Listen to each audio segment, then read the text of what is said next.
Hi parents, this is a video to help you make sure that you don't lose your mind while you're having to homeschool the kids, that we have to keep them home till May 1st.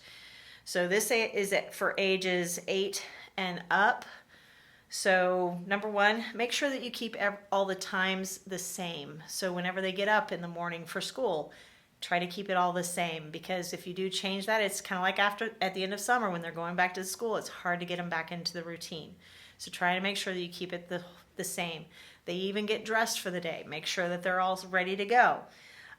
Exercise for about 5 minutes to kind of help them wake up. It took me time to wake up on the bus still in the morning. So the thing is that by moving around, it helps get everything going for the day. Doing jumping jacks, push-ups, sit-ups, squats, and have a certain workspace for them to know this is where I do schooling. So it's not in the middle of their floor, not in their bed. Don't do that. I made a mistake doing that. But the thing is that make sure that they have a certain workspace, okay? If you have multiple children, at the end of each table works. Some kids, you may have to have one in one room, another one in another room, especially if you have special needs.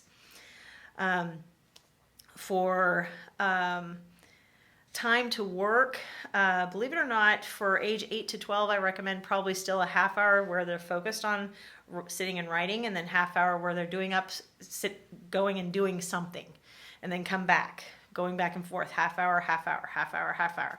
Now, 12 and older, you can literally, there's a app that you can download. It's 25 minutes where you focus your work, 5-minute break to kind of get up and kind of move around, and then 25 minutes where you sit down again, and then 5-minute break, and then a 15-minute break where you get up and you actually do something else for 15 minutes.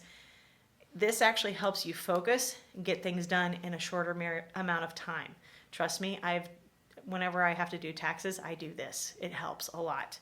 Half-hour lunch, make sure that even the older kids, that you take an hour where they're in their room and they know they don't come and bug you, okay? They don't come and ask questions. For that hour, you have your sanity time, okay? Also, some people are going to be going to work while they're doing this stuff at home. So make a checklist, okay? Obviously, it'd be old enough to stay home by themselves, but give them a checklist so then that way they can show you, hey, this is what I did today. And then that way you guys are both on board at the end of the day.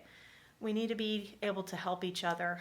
I know we'll be able to get through this, okay? All right?